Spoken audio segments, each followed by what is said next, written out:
cette fragilité et en même temps à réaliser le potentiel, c'est toujours un mystère. Ça nous fait toujours à réaliser combien Dieu est grand.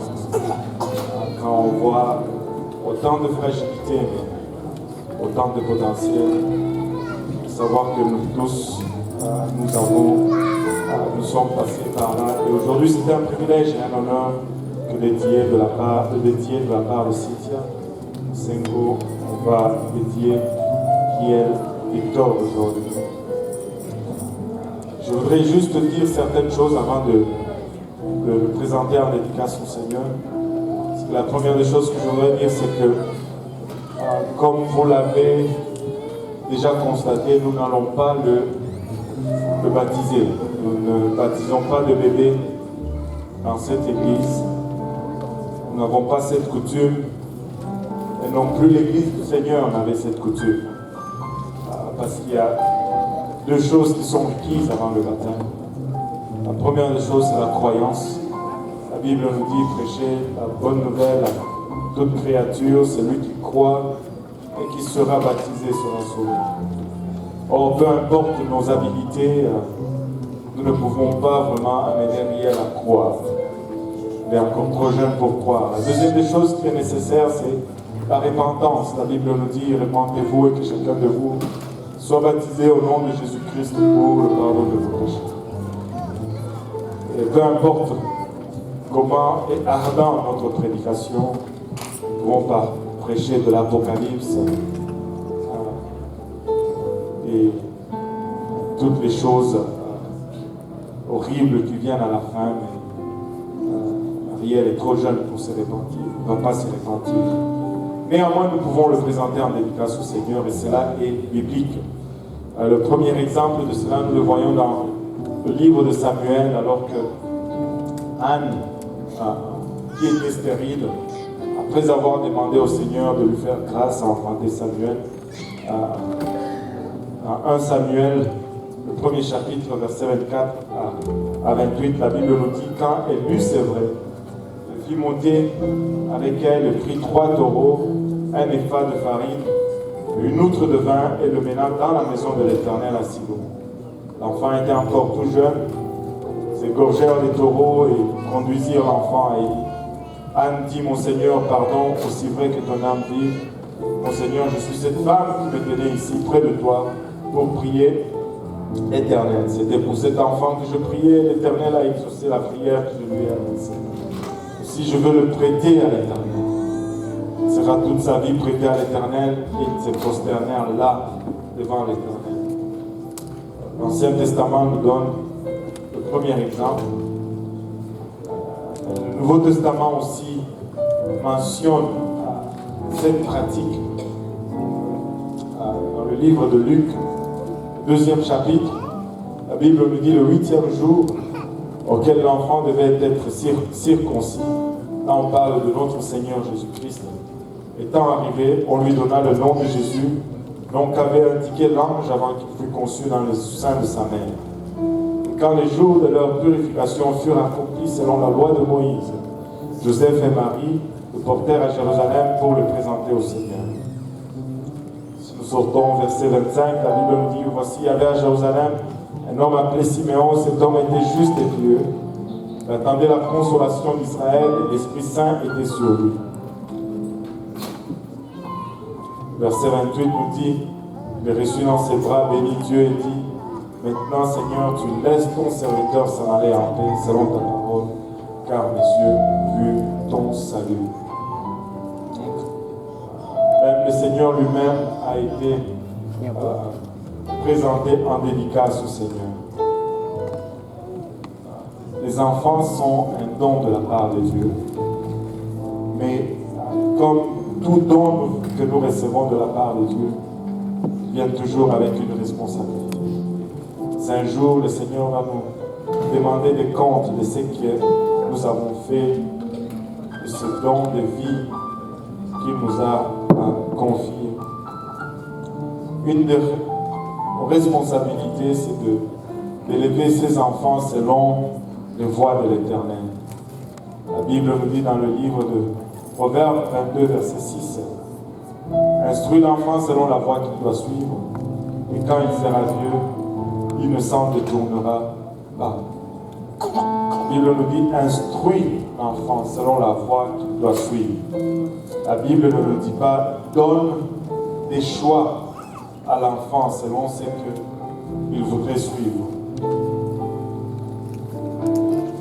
Les gens vont dire, c'est tellement paradoxal. Quand vient le temps de l'école, on ne laisse pas le choix aux enfants. S'ils ne vont pas à l'école, on les tape. Amen. Et quand vient le temps de l'église, on dit, on va leur laisser le choix. Ils vont choisir quand ils seront grands. Écoutez, on va à l'école pour 40 ans. Là, on oblige d'aller à l'école. Mais pour l'éternité, on veut laisser le choix. Ça ne fait pas de sens. Ça ne fait aucun sens.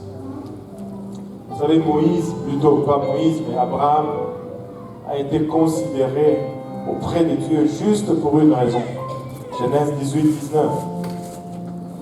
Juste à cause de ceci, Dieu n'a pas été en mesure de garder ses secrets vis-à-vis d'Abraham. Il dit, car je l'ai choisi, afin qu'il ordonne à ses fils et à sa maison, après lui, de garder la voie de l'Éternel, en pratiquant la droiture et la justice, et qu'ainsi l'Éternel accomplisse en faveur d'Abraham les promesses qu'il lui a faites. Parce que Abraham avait choisi d'élever ses enfants dans les voies de l'Éternel et de les conduire selon les voies de Dieu, Dieu a appelé Abraham son ami. Dieu n'a pas gardé son secret, il n'était pas capable de garder un secret vis-à-vis d'Abraham, juste parce qu'Abraham allait élever ses enfants selon les voies de Dieu. Je pense que Dieu considère nos enfants. Dieu compte nos enfants. Les enfants sont importants pour Dieu. Regardez, un des commandements les plus importants de la Bible, pas un des commandements, mais le commandement le plus important de la Bible. Quand il a été demandé à notre Seigneur quel était le commandement le plus important de toute la loi, il est retourné à Deutéronome 6. Deutéronome 6, 4 nous dit, écoute Israël, l'Éternel notre Dieu est le seul Éternel. Tu aimeras l'Éternel ton Dieu de tout ton cœur, de toute ton âme, de toute ta force. Et ces commandements que je te donne aujourd'hui seront dans ton cœur. Tout le monde dit dans mon cœur. Tu les inculqueras à tes enfants. Tu les inculqueras à tes enfants. Tu les inculqueras à tes enfants. Tu les inculqueras à tes enfants. Tu les inculqueras à tes enfants. Tu les inculqueras à tes enfants. Le CD bloque toujours sur ce verset. Regardez le choix de mot inculquer. C'est-à-dire le planter en eux expressément, en faisant par exprès. Tu en parleras quand tu seras dans ta maison, quand tu iras en voyage et quand tu te coucheras. Tu les liras comme un signe sur tes mains, ils seront comme des frontons entre tes yeux. Tu les écriras sur les poteaux de ta maison et sur tes portes. Le Seigneur est intéressé dans nos enfants. En fait, il est tellement intéressé dans nos enfants que lorsque les adultes voulaient empêcher les enfants d'aller vers le Seigneur les a réprimés. En Matthieu 19, verset 14, Jésus dit, laissez venir à moi les petits enfants, n'empêchez pas, car à de tels est le royaume des cieux. Je sais qu'aujourd'hui c'est un grand jour. C'est un jour important pour Cynthia qui amène son enfant à être présenté en dédicace. Je suis l'exemple de Marie et l'âne aujourd'hui. Mais laisse-moi dire une chose. que c'est une chose noble que de vouloir présenter ton enfant dédicace au Seigneur. Mais nous devons comprendre une chose, c'est que nous sommes le canal par lequel Dieu va atteindre cet enfant. Donc chaque bénédiction que Dieu va vouloir amener à ton enfant, ça va passer par toi. Donc il devient d'autant nécessaire que nous alignions nos vies avec la volonté de Dieu, de sorte que ces bénédictions puissent vraiment traverser par nous et atteindre nos enfants. Amen. Et cela est notre responsabilité à nous tous ici. Dieu a un plan pour cet enfant. Dieu a un plan pour Riel aujourd'hui. Et laisse-moi vous dire, découvrir ce plan pour lui et le vivre pleinement va signifier le succès dans sa vie. Mais passer à côté de ce plan ou l'ignorer va signifier l'échec. Et cela, peu importe l'accumulation de biens matériels ou de richesses ou de renommée qu'il aurait atteint. Passer à côté du plan de Dieu pour sa vie serait un échec aujourd'hui.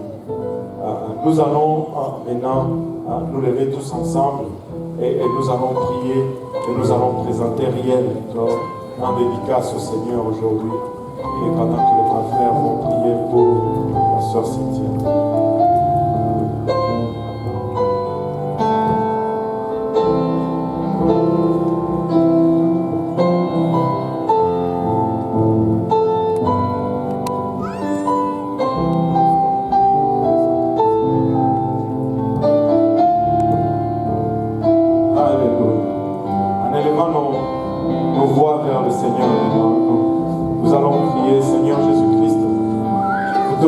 Grâce éternelle pour ton amour, ta bonté et ta fidélité.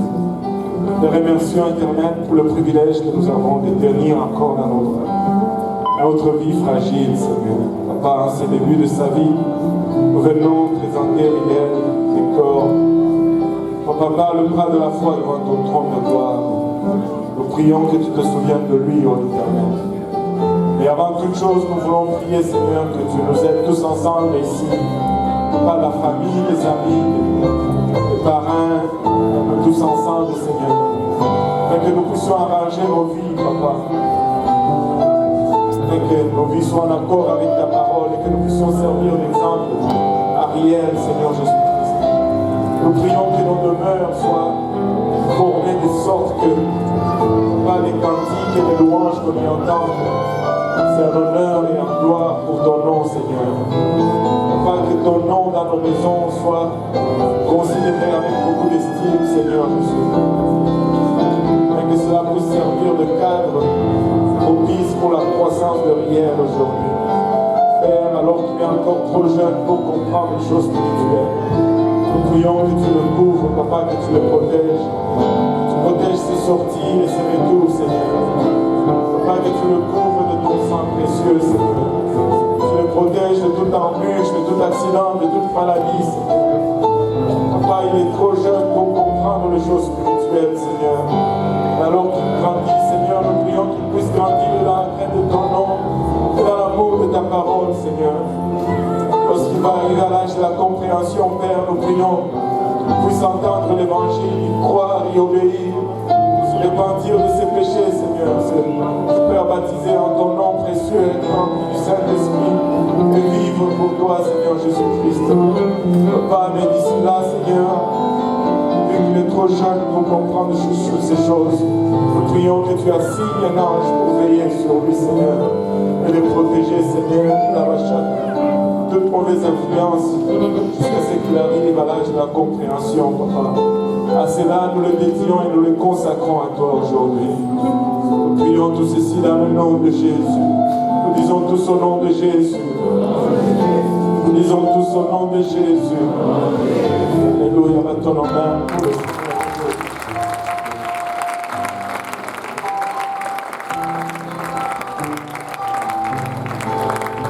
Il a fait ça comme un grand. Alléluia.